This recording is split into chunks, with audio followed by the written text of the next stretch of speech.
నమస్కారం. లక్ష్మి చెప్పే కథలకు స్వాగతం. వీణులతో వీక్షించటానికి సిద్ధం కండి. ప్రియ సఖులు, ఇప్పుడు మనం ప్రముఖ రచయిత్రి శ్రీమతి గోగినేని మణిగారు రచించిన నాన్నకు ప్రేమతో అనే ఓ చక్కటి కథను విందామండి. ఈ కథ స్వాతి మాసపత్రికలో మే 2017లో ప్రచురింపబడింది. ఇక కథ మొదలు పెట్టిస్తున్నానండి. నాన్న, మీకు ఈ ఉత్తరం ఎందుకు రాస్తున్నానో చెప్పనా? అప్పుడెప్పుడో ఏదో సందర్భంగా మీరో మాట అన్నారు. మా చిన్నప్పుడు బంధువులు ఎవరి దగ్గర నుండైనా జాబ్ వచ్చిందంటే అబ్బో ఆ కబుర్లతో ఎంత సందడో, ఆత్రంగా ఆనందంగా ఎన్నిసార్లు చదువుకునేవాళ్ళమో.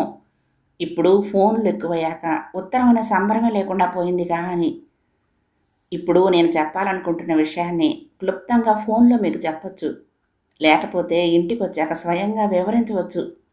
అయితే మరుగున పడిపోయిందని మీరు అనుకుంటున్న ఆనందానుభూతిని మీకు ఇవ్వాలనే ఆలోచన కలగడంతో ఇదిగో ఇలా ఉత్తరానికి శ్రీకారం చుట్టాను. అదేమిటో మొదలు పెట్టగానే ఏవేవో జ్ఞాపకాల అలలు ఎగిసిపడి మనసు ఒక ఆనంద సాగరమే అయిపోతుంది. నిజం నాన్న, ఉత్తరం రాయటంలో కూడా మనసును మురిపించే అనుభూతి ఉందని ఇప్పుడే అర్థమైంది. మీకు గుర్తుందిగా నాన్న? సరదాగానే అనుకోండి, అప్పుడప్పుడు ఒక మాట అంటూ ఉంటారు, మీ ఇద్దరికీ మీ అమ్మంటేనే ఇష్టమని. మీ మనసుకు కష్టం కలిగి కాదు, ఇష్టంగానే అంటారని మాకు తెలుసు. అందుకే పట్టించుకునేవాళ్ళం కాదు నాన్న. నా దృష్టిలో అమ్మ ఒక శీతల పవనం, నాన్న నులివెచ్చని రవికిరణం. సేద తీర్చే చల్లదనము, చురుకునిచ్చే వెచ్చదనము మనిషికి అవసరమే, సౌకర్యాన్ని కలిగించేవే. పిల్లలకు అమ్మ అంటే ఆప్యాయత, చనువు, నాన్నంటే గౌరవం, అభిమానం. మాటల తేడాయే కానీ అంతరార్థం ఒకటే కదా. తల్లిదండ్రులకి పిల్లలందరి పట్ల సమానంగా ఎలాంటి ప్రేమాభిమానాలు ఉంటాయో పిల్లలకి అమ్మా నాన్నలంటే అంతేగా నాన్న. కాకపోతే అభిమానం చూపించే తీరులో తేడాలుంటే ఉండొచ్చు.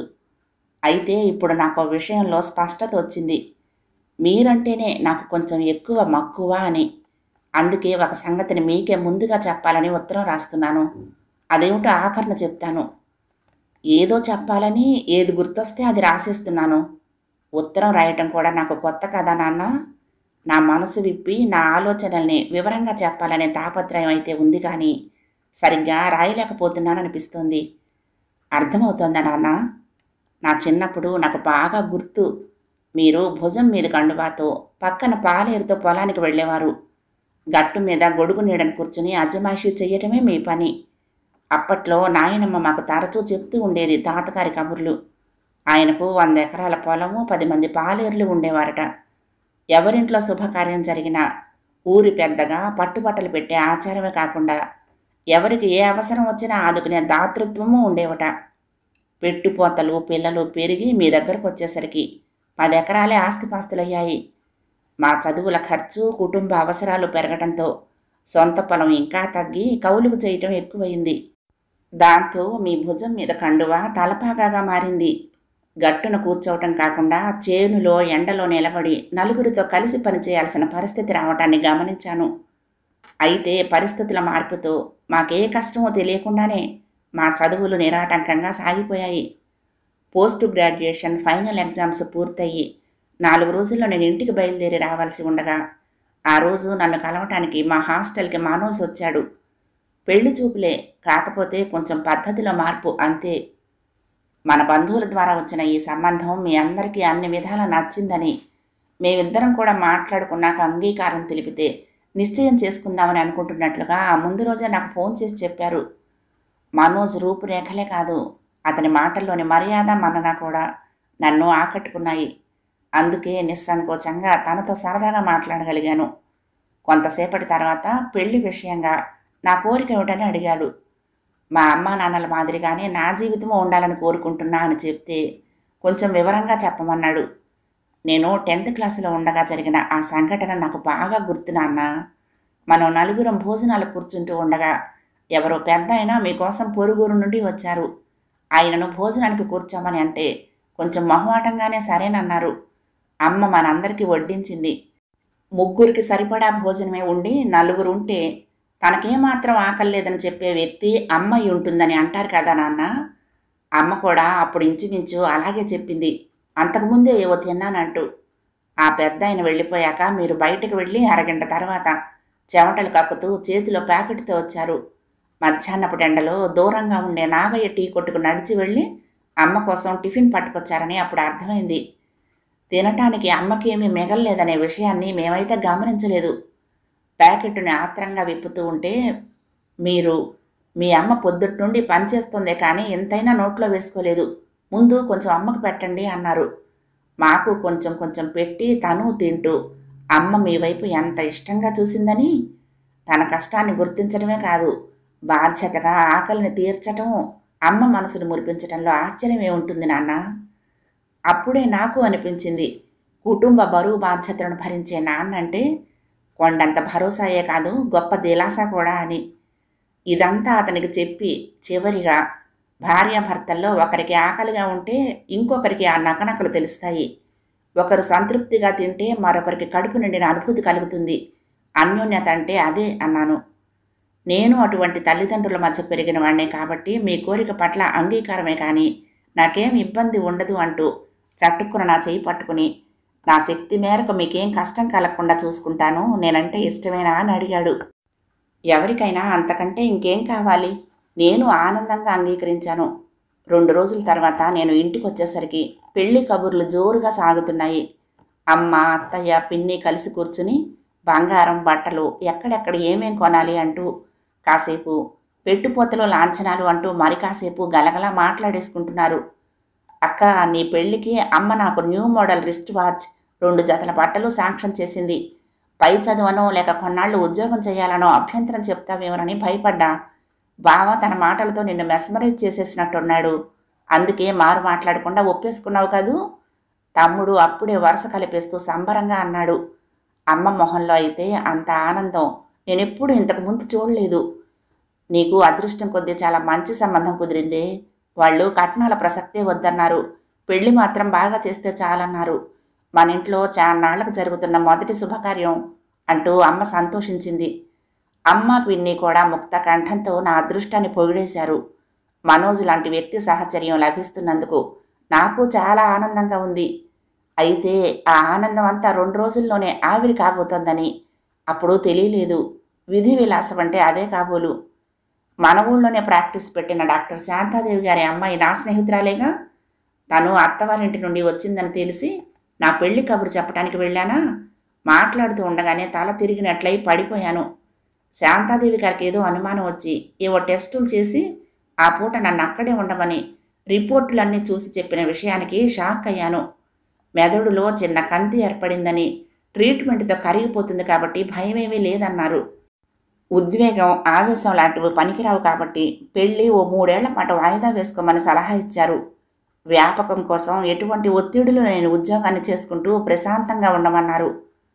ఇంటికొచ్చిన తర్వాత నేను చెప్పిన వార్త అందరికీ పిడుగుపాటయింది. మీరైతే ఇది నిజం కాదు, పట్నం వెళ్ళి ఇంకొక డాక్టర్ని కలుద్దాం అన్నారు. నేను శాంతాదేవి గారికి ఫోన్ చేసి మాట్లాడమని మీకు ఇచ్చాను.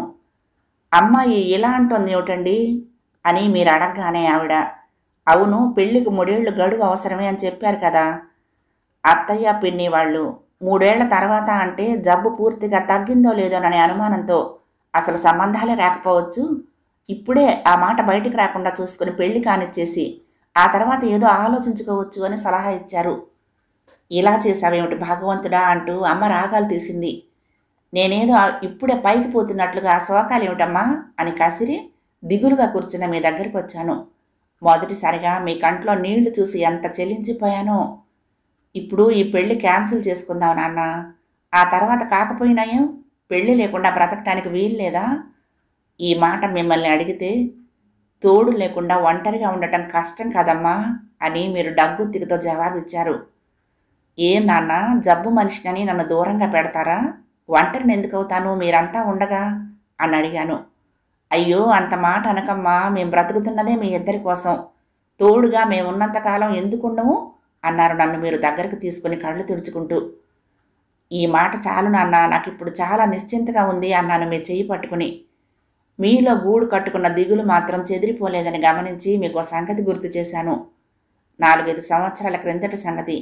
మన పక్క వీధిలోనే ఉండే బాబాయ్ గారి అబ్బాయి దాసు ఇంజనీరింగ్ ఫస్ట్ ఇయర్ చదువుతున్నప్పుడు సీనియర్ల ర్యాగింగ్కు భయపడి మన ఊరు వచ్చేసి ఆత్మహత్య ప్రయత్నం కూడా చేశాడు. మీరప్పుడు వాడిని దగ్గర కూర్చోబెట్టుకుని చెప్పిన మాటలు నాకు బాగా గుర్తు నాన్న. అసలు ఎప్పటికీ కూడా మర్చిపోలేను. తప్పు చేసిన వాళ్ళు శిక్షకు భయపడాలి కానీ నువ్వెందుకు చావాలనుకుంటున్నావురా అని చివాట్లేయటమే కాదు, సమస్యను ధైర్యంతో చావుదెబ్బ కొట్టాలి కానీ మనం చావాలనుకోకూడదు. మీరందరూ ఒక్కటై సీనియర్లకు ఎదురు తిరగండి. నేను మీ నాన్న కూడా నీ వెంట వస్తాము. ప్రిన్సిపాల్కే కాదు పోలీస్ స్టేషన్లోనూ రిపోర్ట్ ఇద్దామంటూ వాడికి ధైర్యాన్ని నూరిపోశారు కూడా. వాడిప్పుడు చక్కగా ఇంజనీరింగ్ పూర్తి చేసి ఉద్యోగంలో కూడా చేరాడు కదా. దాసుకి అలాంటి సలహా ఇచ్చిన మీరే స్వానుభవంలోకి వచ్చేసరికి ఇంత డీలా పడుతున్నారేమిటి నాన్న? అనారోగ్యంతో పోరాడే ధైర్యాన్ని కలిగించేలా మీరందరూ మామూలుగా ఉండాలి అర్థిస్తున్నట్లుగా అడిగాను. నా మాటల్ని సమ్మతించినట్లుగా తేరుకుని కన్నీళ్లు తుడుచుకున్నారు.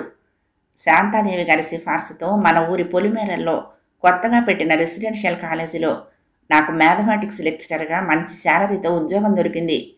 వ్యవసాయ పనులొక్కటే మీరు చూసుకుని మిగతా ఆర్థిక సమస్యలన్నీ నాకు వదిలేయమంటే ఎలాగో అంగీకరించారు. నేను మనోజ్కు ఫోన్ చేసి విషయం క్లుప్తంగా చెప్పి పెళ్లి క్యాన్సిల్ అని తేల్చేశాను. తను 3 ఏళ్లు ఎదురు చూస్తానని అన్నా.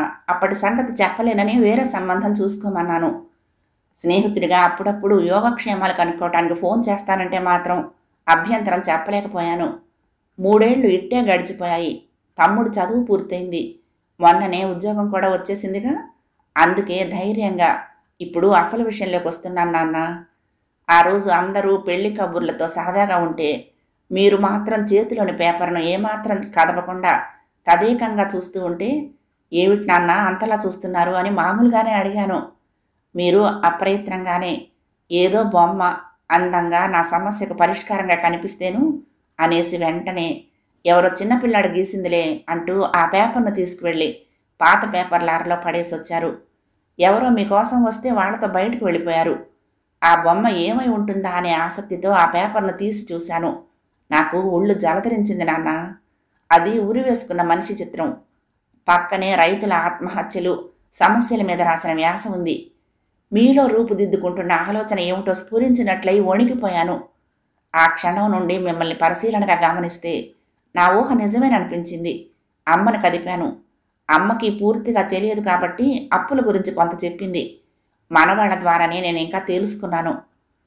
నాన్న, ఈ సందర్భంలో మీకొకటి చెప్పాలనుకుంటున్నాను. పిల్లల్ని ఏ కష్టమూ తెలియకుండా అల్లారు ముద్దుగా పెంచాలని తల్లిదండ్రులు భావించటం సరికాదు నాన్న. పెరుగుతున్న పిల్లలకి కష్టమో సుఖమో తెలిసొచ్చేలా కుటుంబ సమస్యల్లో భాగస్వామ్యం కల్పించాలి. లేకపోతే చూడండి, మన కుటుంబ ఆర్థిక పరిస్థితి ఒక్కసారిగా తెలియగానే నేనెంత తల్లక్రిందులయ్యానో. మీరు కష్టపడుతూ అప్పుల మీద అప్పులు చేస్తూ మమ్మల్ని సమస్యలకు దూరంగా ఉంచారు. మీరొక్కరే అంతా మోయాలనుకున్నారు. పంటలు సరిగ్గా పండక 4 ఏళ్లుగా అప్పు కొండలా మారి కూర్చుంది. ఆ పైన నా పెళ్లి ఖర్చు ఓ బండలా పడేసరికి మీరు తట్టుకోలేకపోయారు. కట్నం సమస్య లేకపోతేనే పెళ్లి బాగా జరిపించాలనే షరతుందిగా. అదే తడిసి మోపెడవుతుందని మీకు తెలుసు. ఈ సమస్యల్ని తట్టుకోలేని మీ మనసు ఉరితాడే పరిష్కారం అని ఆలోచన చేసిందనుకుంటాను. అమ్మ అవసరాల గురించి ఎంత ఆరాగా ఆలోచిస్తారు. అలాంటి మీరు అమ్మ లేకపోతే క్షణమైనా నిలబడగలదా నాన్న? కృంగి కృషించిపోదు. నన్ను పెద్ద చేసి బాగా చదివించారు. పెళ్లి చేసి పంపించేసి బాధ్యత తీర్చుకోవాలనుకున్నారు. నీ తర్వాత రుణభారాన్ని మోయలేక మీరు జీవితాన్నుండే తప్పుకుంటే నేను సుఖంగా జీవించగలనని ఎలా అనుకున్నారు నాన్న? మన పరిస్థితి అంతా అర్థమయ్యాక నేను వెంటనే ఒక నిర్ణయానికి వచ్చేశాను.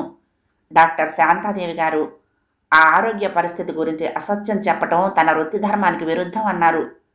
నా పెళ్లి వాయిదా వేసి తమ్ముడు చదువు పూర్తయ్యే వరకు నేను ఉద్యోగం చేస్తూ కుటుంబానికి ఆసరాగా నిలవాల్సిన పరిస్థితిని వివరించడంతో డాక్టర్ గారు కొంచెం మెత్తపడ్డారు.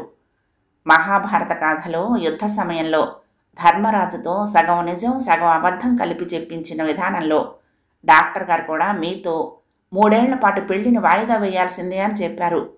పెళ్ళైన తర్వాత ఆ ఇంటి కోడలుగా నేను ఎలాంటి సాయం చేయబోయినా మీరు అంగీకరించరని నాకు తెలుసు నాన్న.